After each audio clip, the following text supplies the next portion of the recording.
Pang update kebuntu talai.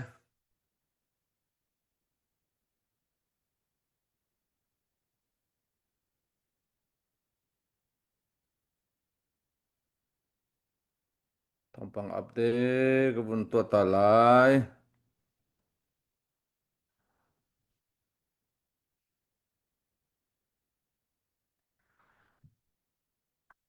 Tu cancu. Nihin April nuriat se. Iran le US pang he. Ai theng lang. Mang ni khat ahin buin hin hai theng. Niyo sa kantia chikat ka buntial mata chun silai aka chang lai kanti. Similam li pengadana dai na kan ser lai anti. Li pengadana a thlen hoi. Katakan lang mang le. Ruang acun tu tan hi update lompalte buntua kadumi Chu da si ti acun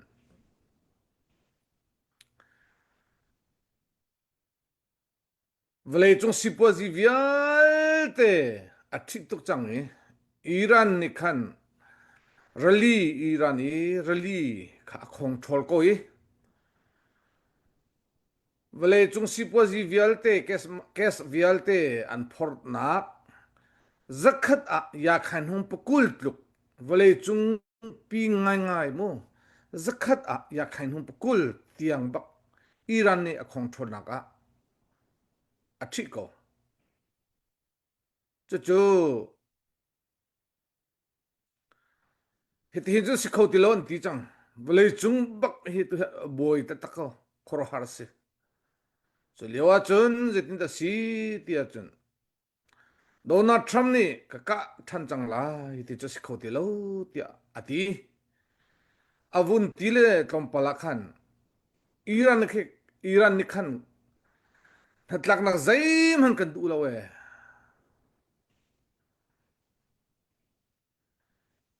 anti Donald Trump ni an du lawa chu ka phop na la e hel aka kuat in halai ti Iran ni news an tial ve an rakap chu US rakap chu vun ran hase hela kan kuat din hala an ti than hoi khat khan umlang mang la zahan kha le tu zing kha tu ni kha Pakistan ni khan Donald Trump kha noli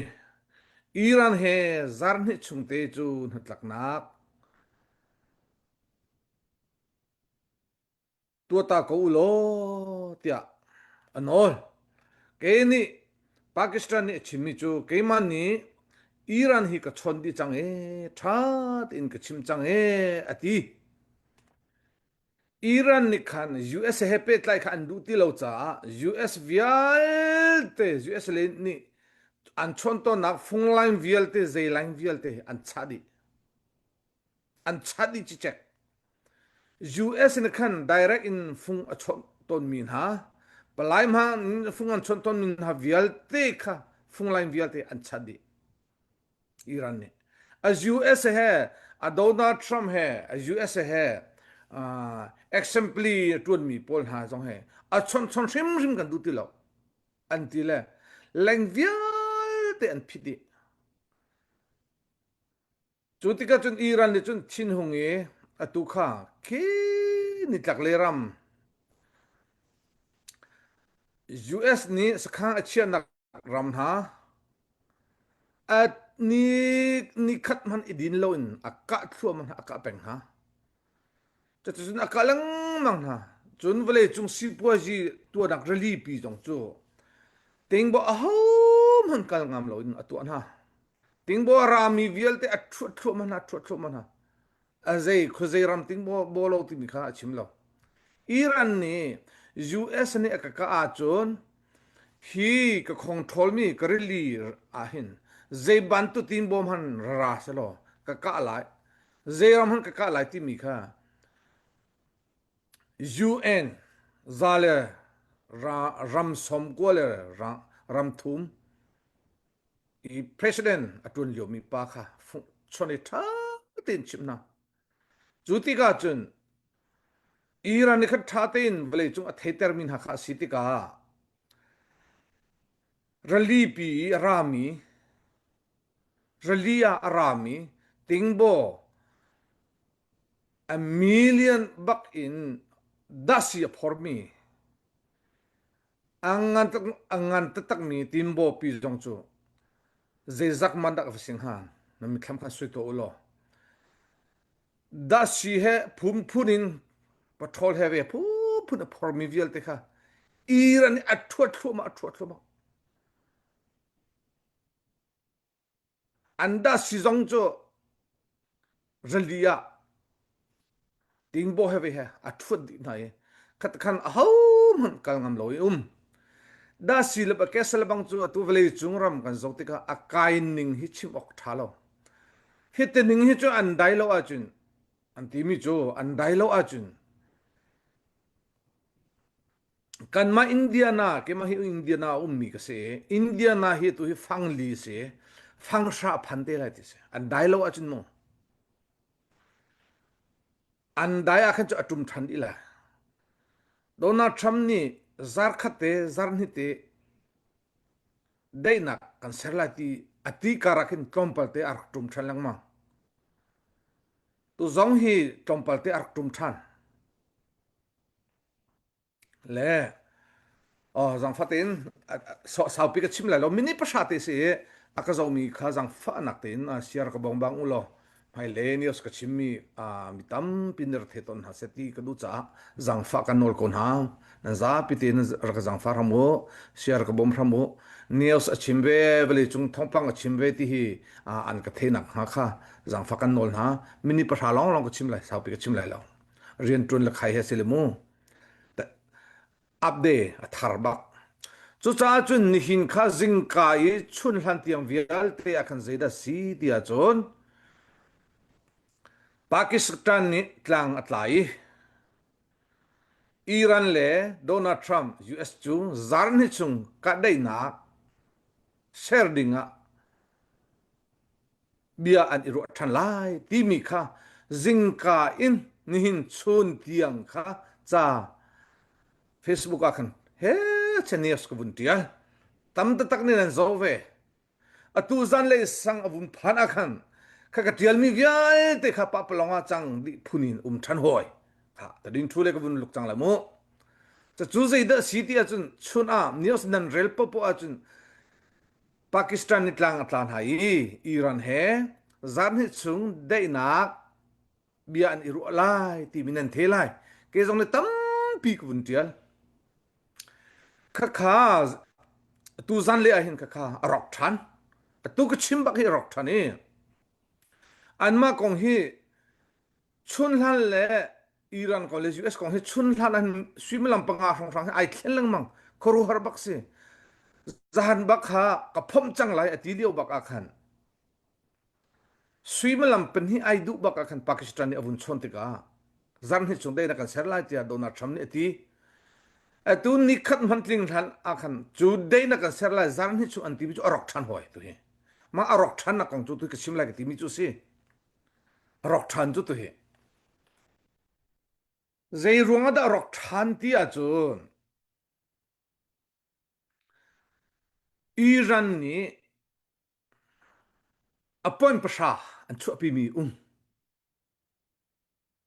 chu point pasha an chu pi mi chu US khan han kan tlak pi lai kan dai lai e chun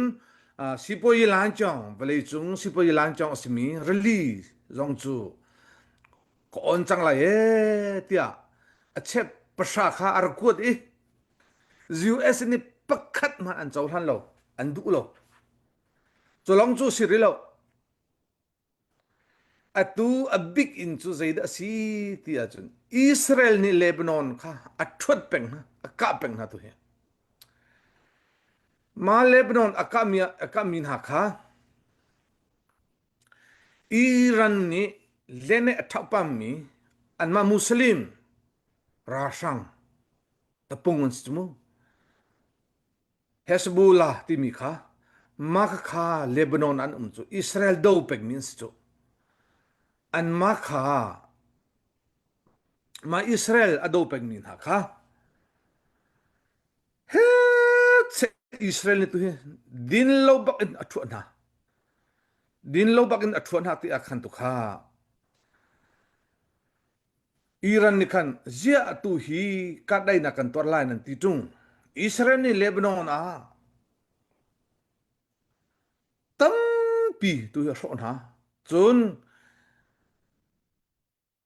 ama aminung simi lenele ve via te athopan min ha chu Israel a chun Israel aka peng hat ka khuinan dai tung lo chu cha chun ke jong ka dai ve lai lo ati le tu kha he se ve really pi si po jilan chong chu ka online on na ka tu chang lai ati mi kha on tran lo in tu kha akhar tran ti mi chu ka khar lo lai ka on tran ti lai lo ti ati tran khro khan chun Israel ni ati mi chu cha cho mi chu edin da ti achun atu Israeli Lebanon ka ka mi chu Donald Trump le kay man ni Iran kan ka na hepe pa in a sign lo mi se hi chu dang te se ti ati hi chu Iran he atu liu i Pakistan ni Pakistan lam soi nak in tatlak na kan to lai an ti mi hi kay ma Israel ni Lebanon ka mi rong a hin zai man hi chu a sign mi lo tia anti Israel ni thanan chua cha chun Lebanon he Lebanon hi chu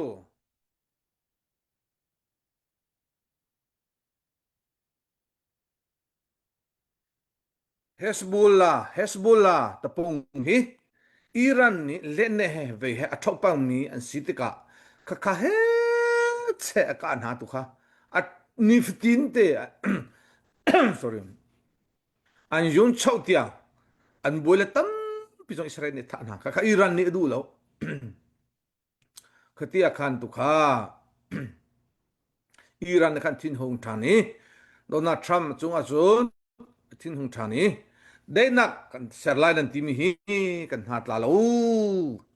ti than so cha chun hin I cha kan pusmi vialte cha kan vum pusmi vialte kha a ma kha kan vum pusmi vialte kha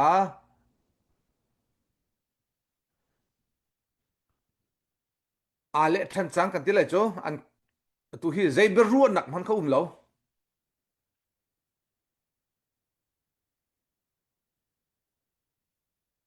khát khăn ri se tu liu chu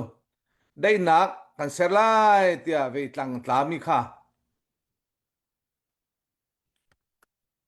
ve ni tlang tlami kha Pakistan ni tlang atlami kha tu kha zai man kha sum phiat che zai man an to khomi lo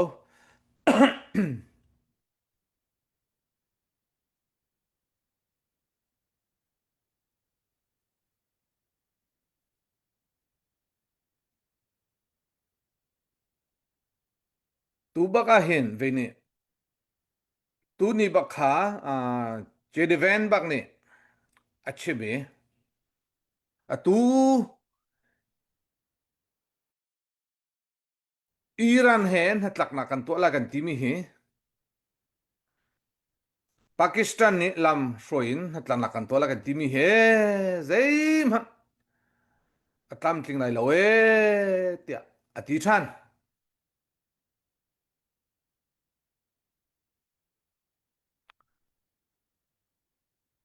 zeronga tia chon Iran ni an chuapi mi zong kha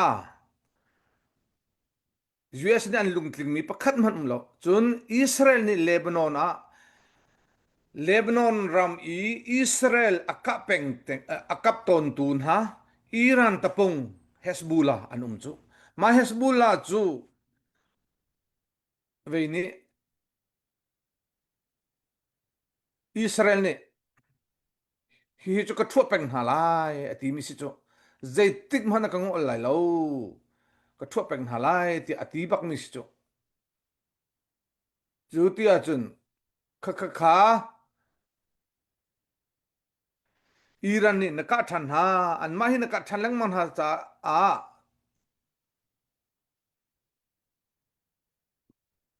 an man hi na an ma hi Israel ni Lebanon aka mi hi angolo a chun kan du lo ti khan an lang ter mi chu si chun US zong ni ni hin khan chi mi Israel ni à Israel ni Lebanon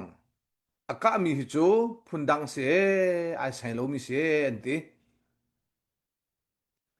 chu cha chun atu sipo ji lan chom pi chu on than lai lo ka ta khan ri ko lai on than lai lo chun zeda chang ti mi chu zo than ding khase tu hin hatlak na kan to lai ti mi jong kha hatlak na an to than lai lo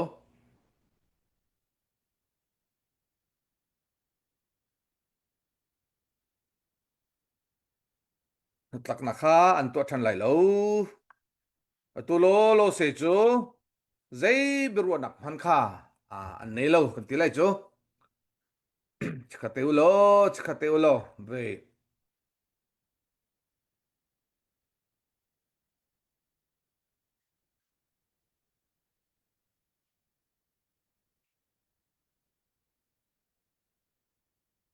che de ven bang ni hin chin he nan hu ko la he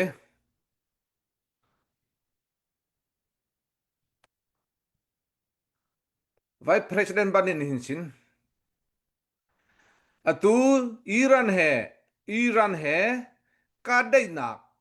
kan to mi chung kan to lai kan ti mi chung a hin Israel ni Lebanon aka mi chu a te lo e tia ati special di tin kavun lang ter mi simu so cha chun karuang akan Iran zong ni khan an ma hi US hi ka dai nak to nan ni tim tung nan du tung kan to la nan ka ti tung Israel ni Lebanon Hezbollah ka peng kon ha ati Hezbollah chu Iran ni Israel le aram kau nak din cha akan tapung sermi si chu so cha chu ne dai nak kan to la nan ti mi hi jikan tila đây là cần tua lên tìm mi hi nên cặp anh cha hi nè rally Iran pi chu sipojilan chom pi chu ko on than lai lawe ka pe ko lai ti ati tu cha chun tu he à à, on than lai lawi Donald Trump ni jitinda tu zan mo thai zan amo bia chimi ngai hao đây là cần ser lai ti mi chu rock kan ti le chu tu sui ma lam te he rock ma rock mi hi ni khat rong hi khan hoi hamo te la kat khan thilum dang se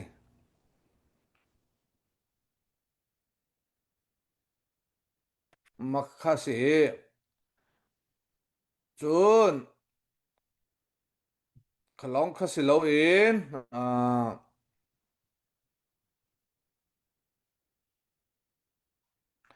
atu chana hin Donald Trump ni tiri mi chu Donald Trump ni chinri mi chu natlak na kan tua lo po a chun ke chu khoi kam han ka kal lai lo ti nan hu kho bo khoi hi nan hu kho mo chkate ka bun lang ter ta lai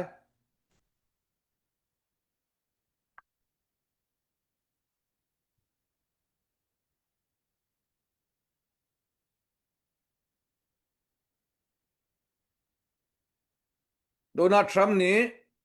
kadai na kan tua lo po a chun karap rakap zong US rakap vial te zong karater kikir ter lai lo chỉ để bên đi chim he nan hu mo he nan hu ko lo mo he van long he B-52 he à vale chung a thabi mi US B-52 ma angan big mi B-52 se angan big mi zo lo hi angan big mi B-52 se he chungi ummi he me he ve se bi 21 se hi atangle ummi hi hi ve se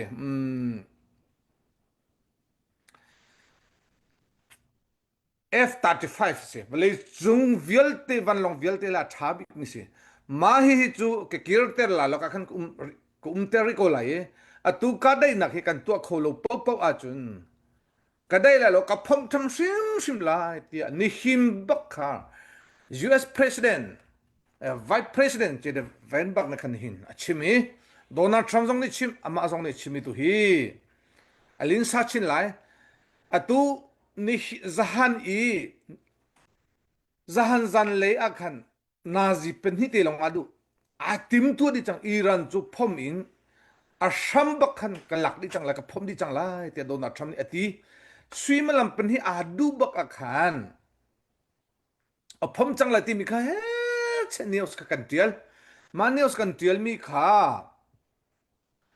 mam swimalam pen hi ai du bak akhan Pakistan ni chun Donald Trump chu phung an bun choni ke mani tlang ka tla lai Iran ka chon di chang ati chu ta chun ka phom chang la ye kan ti mi kha arok thani dei nak zan hi dei nak ser ding a Donald Trump ni he che news a che mi ka kha tu ni chun ni tlak deng mang kha ma kan bun pus thani a tu zan le ni khat ban tlin rilawin zan le sanga hin hit zetin da bun than ti a chun Iran ni an chuapi mi an du mi hitining hi se ti mi point pasha kha US an pek na US ni pakhat ma an chon han mi lo chun US ni pasha lenga an chuapi mi jong kha Iran ni pakhat man an chon han ve lo chu long chu sit lo Iran ni Pakistan sina achimi chu rally pi hi ka control mi vale chung sipoji ka control mi hi dai ka tim ko on ka tim ko ko on chang lai tia ka ti ko na in ati Israel a Lebanon akalang mang min ha ahin kay makaminung asimi karakap asimi arakap ti jo tapungon situ karakap asimi Iran ni karakap asimi Hezbollah akapeng ha karuang akan sipoji lanchong rali sipoji lanchong ka khammi cho vale chung a home kalter kholoin ka khar peng lai ko on than lai lo tia tu nai bakha chan a tu hi a chim i swim lam pakhat bakhan life in ka bun chim hi se news tampi ni until ri lai lo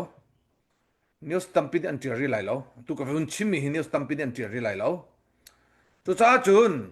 arang kho chung leng mang ni news song bun tial hi ka du ye au for cái mà ar ka zo ton tun ha jong hin ki fyang tin the lang mang u ti kha ka du ruang khan ma kha ma te kha chan tu te kha update ka bun to ta du mi chu ase chun Donald Trump ni hin ati mi chu zar ni chung ka dai da kan to la abun ti karak abale chung sipozi vial te kha silman akai mi vial te kha chan tong pal te kha ar tla thandi te se cha chung tu he a phom than lai mo jitin da ka phom than lai ati chu te chu kan har ko lai tu zan kha ka bun hari lai thai jing le pakhat thil than hoi te ko lai chu ti ka chun update ka bun tu chap lang mang ka bun tu chap lang mang lai Donald Trump ni ati mi chu jitin da si ti a chun atu Iran hi hitihin Iran hi ka la se lo ka ti la se lo ti andu to vale chung nen du to sipoji thi khai to ti ka khan andu to na te in Donald Trump ni atu sipoji lan chong hi on se lo aka sim ka ti lai lo ati bak ve Donald Trump ni na ten on du bak ve lo Iran hi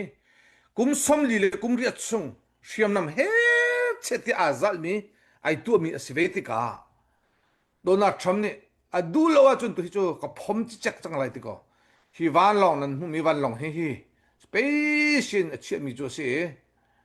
tu hi à zeda lo la vun chan trompal vun ha ri u lo ni hin zong wa house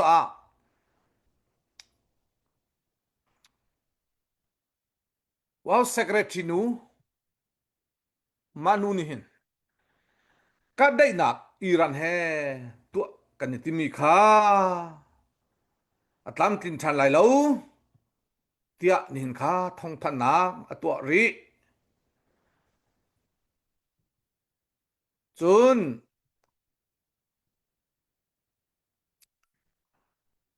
vei ni khan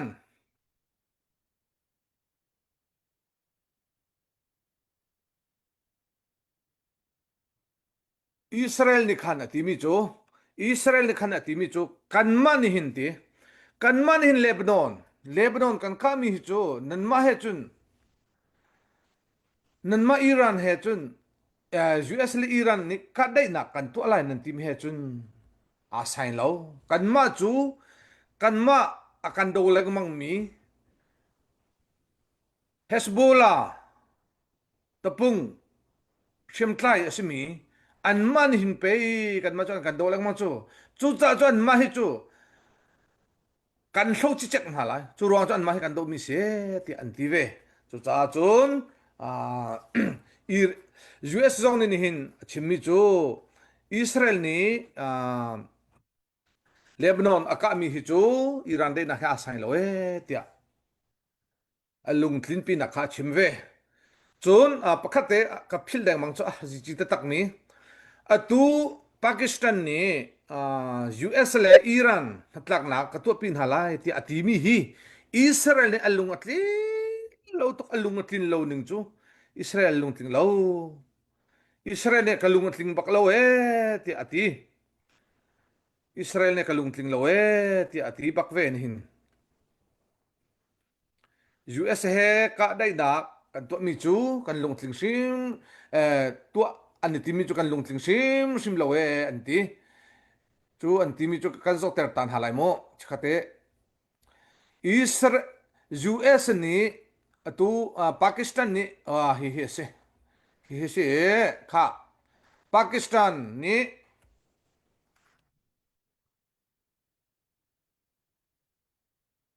Pakistan ni Pakistan ni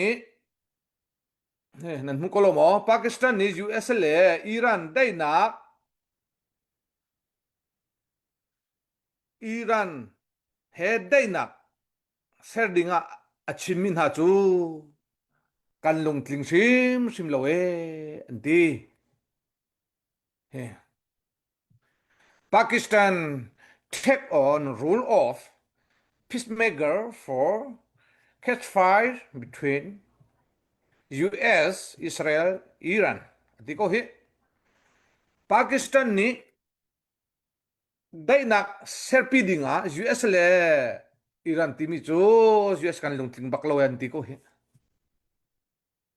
chu tika chun tu hi tu lo sei chu zai man tlak lak kan to lai an timi kha rok timi te khabun chim ko dui tu zan a ka zo min an za pi chong kalom tu ke ra ka zo lang mangu share ka bom lang mangu vali chung ni so ka chim hi the ben ha se phai le ze thak kho chung in chim kho lang mang kai zom lai kai zom chin lang mang lai tu zan chu hi ko loko zong kha background zong kha ka bun khen ni a tha deu ha mo je da lo ha mà dòng kha hi thá đeo kha thá đeo rồi cái tipa lang mang ho mi pinin nan du mi kha background hi cái chia lại tu cha chun tu zan dòng ngai min nan za pi chung kalom tu tha jang ra cái pe lang mang ho cái chu je kan tila hai lấy chu cái thiên công xia ram công xia ho po po kha online mi bia kan ha chia ton ven ha lai lai tlang le dong kan hal ha lai US ram vle chung ram ki bau mi pethian kong sia ram khel kong sia ka halven halai hi Facebook vle chung thongpang tha tin ka tial mi ka chim na asimi minung tam pinin nan rak zo mi hi keima zong ni hin keima ka Facebook si lo keima ka page si lo vle chung page si tia ka ruai ke zong ni upat nan ma mi zapi vle chung i ka zo mi nan zapi kan upat na ruanga hi Facebook vle chung nếu sự chim nạc cái tua mi hin ku upat ve cha a so so in zaitik man han kai tim lo mi kong chei nak le thang chiat na kong chim nak cha a man kai tim lo zironga keima ta se lo vele chung pi nan ta si sa chun kan za pitin hi Facebook page lung rual tin kan phang tin halai timi te kha dong na ka chim ka dui tu zan ka ngai min nan za pi chung ka lom tuk chin chan e zan le thari ulo chun tha che ulo nan naram chewa e kan mali chu zan sang e bye bye ri ulo